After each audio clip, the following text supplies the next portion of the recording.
Shoigu afirma.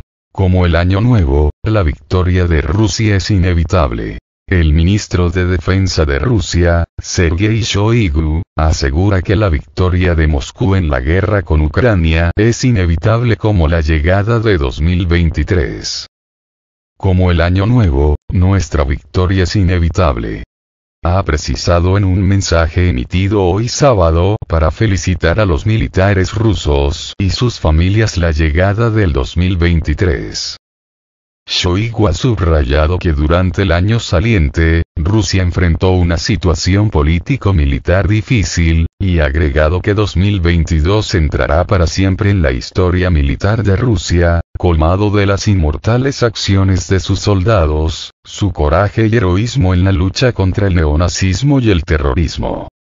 El titular ruso ha destacado también los logros de las tropas que comanda en las misiones y líneas de combate y en áreas remotas de los océanos.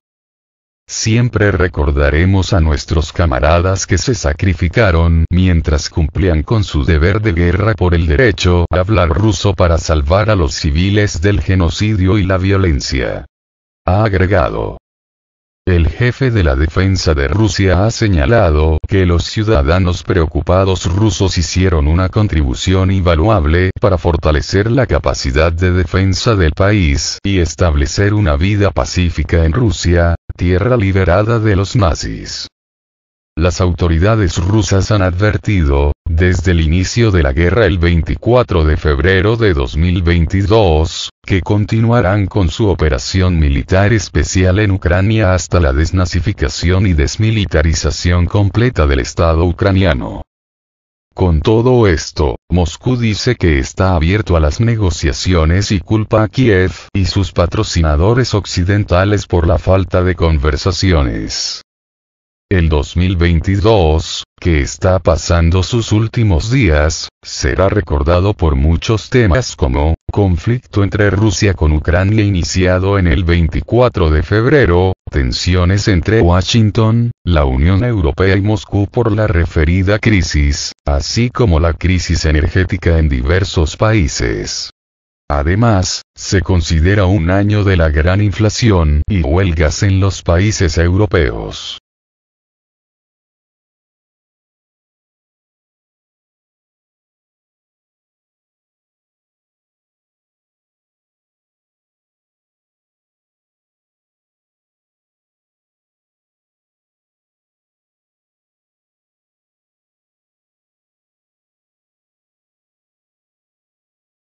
El ejército ruso tomó el control de la aldea de Dorosnyanka en la región de Zaporozhye. Esta tarde se supo que el ejército ruso pudo tomar el control de la aldea de Dorosnyanka en la región de Zaporozhye. La información sobre este tema fue anunciada por el Ministerio de Defensa ruso. El pueblo de Dorosnyanka se encuentra a solo 6 kilómetros de la ciudad de Guliáipole, lo que abre la posibilidad de lanzar una ofensiva en este asentamiento. Hasta hace poco, el pueblo de Dorosnyanka estaba ubicado en la llamada zona gris, sin embargo, obviamente, debido a la intensificación de las acciones ofensivas, las tropas ucranianas se vieron obligadas a retirarse a otras líneas de defensa, presumiblemente hacia la ciudad de Guliáipole. El avance en esta dirección permite nivelar la línea del frente, desde donde se puede organizar una ofensiva tanto en las direcciones norte, como oeste, incluido Zaporozhye. Cualquier detalle sobre este tema aún no ha sido anunciado por el Ministerio de Defensa de la Federación Rusa, sin embargo, dado el hecho de que las Fuerzas Armadas de Ucrania comenzaron a retirarse en la dirección Zaporozhye, esto claramente puede crear una ayuda para una ofensiva a gran escala del ejército ruso.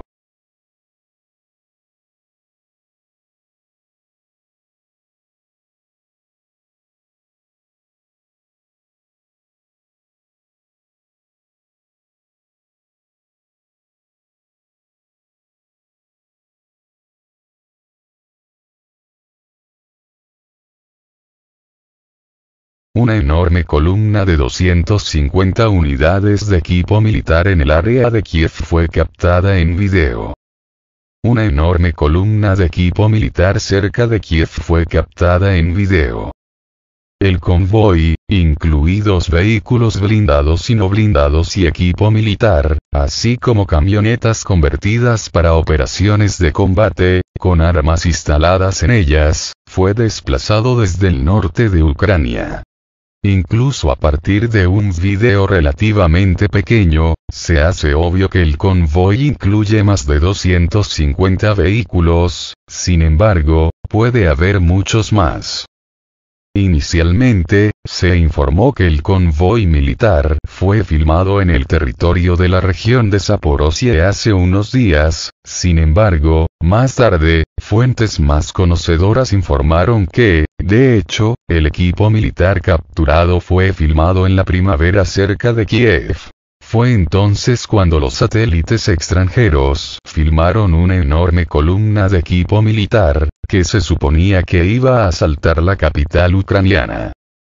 No hay información oficial del ejército ruso con respecto a la aparición de dicho video, sin embargo, hasta la fecha, este es quizás uno de los convoyes militares más grandes vistos en Ucrania.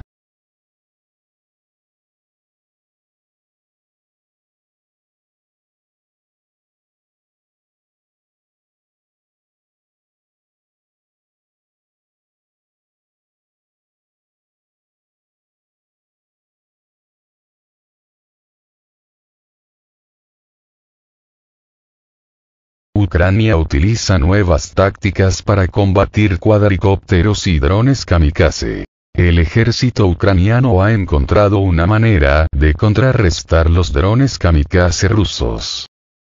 En el contexto de cómo los drones de ataque rusos de las familias Lancet y Kub, así como los cuadricópteros con munición caída, demostraron una alta eficiencia en la derrota del equipo militar ucraniano, se supo que el ejército ucraniano comenzó a usar nuevas tácticas para combatir dichos drones. Este último proporciona protección pasiva contra drones. Por el momento, se sabe que las Fuerzas Armadas de Ucrania utilizan redes tensadas especiales para combatir los drones. Estos últimos evitan que la munición lanzada golpee las posiciones del ejército ucraniano, y también ralentizan los drones kamikaze cuando intentan volar tanques y piezas de artillería. Se sabe que inicialmente tales tácticas se utilizaron para proteger a los tanques ucranianos y después de que se demostró su éxito, el ejército ucraniano comenzó a usar redes especiales para proteger las posiciones de artillería. ¿Qué tan efectiva es dicha protección? Es muy difícil de juzgar, sin embargo, solo podrá funcionar contra drones relativamente ligeros. En particular, por razones obvias, tales redes no podrán proteger con eficacia al ejército ucraniano de los ataques de los drones kamikaze modelo Geranio.